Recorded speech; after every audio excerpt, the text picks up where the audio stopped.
It is Wednesday, February 24th of 2021, and things are moving. Things are opening up. Things are going to allow me eventually to go someplace. Let's talk about that. Yeah, today on Guy's Daily Drive. Bam! Intro. Done.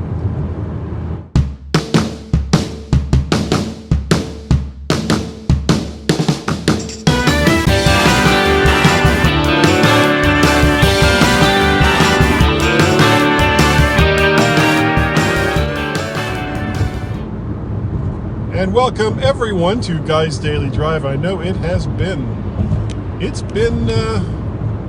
at least a couple of weeks, maybe almost a month since I've done a Guy's Daily Drive. I think I did some late January. I just got, it can get difficult sometimes when you're doing multiple projects to find the time to go through all the stuff that you have to do in order to record it, edit it, get it posted, get it transformed, because since I'm doing video, I've got to transform it into audio for the people that don't want to watch the video. They just want to hear it, and all of that can take up a lot of time. And the bad thing is I'm a procrastinator, so I will just kind of, I'll just let this go and I'll do it tomorrow. I'll let this go and I'll do it tomorrow. And pretty soon I've got a crap ton of stuff that I need to do, as well as keep on top of the stuff that I'm already doing. And it can be, somebody honked, it can be challenging. So I have got like 3 Mac to the Futures to post, some Guy's Daily Drives. I've got 2 MyMac Podcasts that I believe are complete and ready to post, and one that I haven't even really touched yet as far as video goes. Though I do have all the audios. The audios are done. So I've got all of that stuff to do. So much fun. And hopefully I'll get knocked this out. I gotta just stop procrastinating and get it all knocked out. Now, getting off of that, over to the main thing. Tangent time. I saw a picture of the new trucks that the U.S. Postal Service is going to be using. And it looks, I swear it looks like a Pixar truck. And I'm not the only person that's noticed this. I actually saw a picture on Twitter of a picture of one of those new trucks, and they put like a couple of those little Pixar cars like eyes on it. And it was like, yeah. That's exactly what that would look like. So I thought that was funny. The only reason why I brought that up was because I saw an older postal truck as I was going down the road. So I've gotten my 2 COVID shots. So in theory, that means I could go places and be mostly, not completely, but mostly protected from COVID-19. As far as the variants go, who knows? I haven't heard much one way or the other about how effective the current vaccine is against the variants. But I could go someplace. And I know my son Peter, as he's had his first shot, and he'll be getting his second one pretty soon. He's making noises like he wants to go down to Orlando for like Universal Studios or Disney World or something like that. And I am so down for that. However, there's other stuff that I want to do as well, and he's not talking about going down until like May. I don't know if I can wait that long. I want to go down to Florida like really soon. couple things are holding me back. Number one, Tracy hasn't had her shots yet, though she's not really all that crazy about going down to Florida anyway, which is why I've made most of those trips, solo trips over the last few years. And that's okay. While I would prefer it if she went, she doesn't have to. I mean, I have got a bunch of stuff that I do while I'm in Florida that may or may not interest her. So I would have to curtail some of that in order to find the kinds of things that I know that she would be interested in. And again, that's fine as well. But if I do go down, there's a couple things. I've got a credit card that lets me build up bonus miles when I use it with JetBlue, which, they don't sponsor Guy's Daily Drive, but they happen to be my favorite airline. And if I have a choice in what airline I'm going to fly, it's usually going to be JetBlue. But I was looking at flights down to Orlando, and I haven't looked at Fort Lauderdale yet, but I will. And I could get round-trip tickets, limited, to the times I could leave and the times I could come back, for under $20 using the points that I have built up. And not even really using that many. I've got almost 60,000 points, and each flight, if I choose particular flights, would be anywhere from 3 to 7,000 points. So I could do it again, or use most of my points on a future flights if Tracy decides to go, and we could go together. Or if Peter and I went, I could get those flights at extreme discounts. Peter doesn't like to fly, neither do I, for that matter. But it's kind of hard to argue with a $20 round trip to Florida flying. I couldn't even fill up the gas tank in a rental car once for that.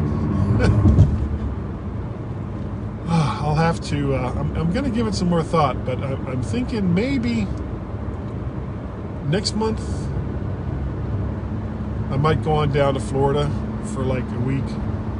And what would really end up costing me is, because usually when I go down there, I stay with my brother Larry in Palm Beach, or with my brother Bill, or my nephew Bill in the Daytona area. But none of them have gotten their shots yet. So, and I completely understand. It's the way things are right now.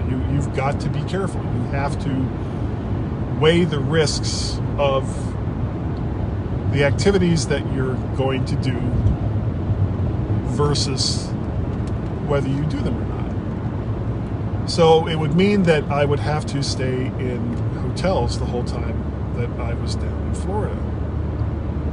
And right now, naturally, finding rooms in a hotel, not that hard. There's lots of rooms. There's lots of rooms available right now. There's not many people traveling. So I could, depending on how I want to break the trip up, I'd want to spend probably most of my time in the Fort Lauderdale area, since that's where I just know a bunch of people in that area, and it's always great to see all of them. On the other hand, staying in Daytona means that I'm closer to most of the family that I have in Florida still. So there's that. And of course, there's other considerations. I could still drive down there with a rental car Maybe stop and see some of the relatives in North Carolina. The great thing about driving is you're free to make as many or as little stops along the way as you want. So, there's all different kinds of considerations to how I would go, when I would go, if I would go, and whether I would... Hold on, bus. If I would be by myself, or if Tracy would be with me, or, what my activities would be while I was down there. I mean, there's lots of things to consider, but just to get out of town, oh my God, I so want to get out of town, just somewhere, anywhere but here. And the other weird thing that happened, speaking of getting out of town, I'm going to make this quick. I bought some tickets before all the craziness started to see a play in Durham, North Carolina. I know that's just weird on the face of it. It was a play based on Jimmy Buffett music. It got really not great reviews, but I love Jimmy Buffett music, and I just figured it would have been, it would be a fun trip for Tracy and me. I think it's got Margaritaville somewhere in the title. I bought the tickets, but then of course everything got delayed and or canceled. The tickets didn't get canceled because then Ticketmaster, who you have to buy these tickets from because reasons, were not willing to refund since it wasn't canceled. So they've held on to my money now for over a year for something that I can't go and see yet. But I finally got the rescheduled dates for the play. And it's going to be in, I think, November of this year. So almost a year and a half late. Long time. So I've printed out the information for that, and I'm going to check, and I'm going to talk to Tracy and see if she still wants to do this. That's a relatively easy trip. That's a weekend trip. Leave on a Friday, see the play on a Saturday, or whatever day you can see it. Maybe spend a day doing stuff in that area, and then a day driving home. Easy peasy. But just the fact that all of these things are starting to open up again just lifts my spirits so much. Even if I don't go right away, the mere fact that I can is making me so happy. Anyway, that is going to do it for today. Thank you all so very, very much for joining me today on Guy's Daily Drive. I really appreciate the fact that you have come to see and to watch and to listen to the crazy things that I talk about on a regular basis, semi-regular basis, here on Guy's Daily Drive. If you'd like to get a hold of me, my email address is guy@mymac.com. My Twitter handles, I have two of them. Twitter is MacParrot and VertShark. Either one of those, you can get a hold of me. I do two other podcasts besides Guy's Daily Drive. I also do, of course, the MyMac.com podcast, as well as the Mac to the Future livecast that I'll be doing tonight with Warren Sklar and David Ginsburg. MyMac.com podcast with Gazmaz for like the last 10 years. How does he put up with me after all that time?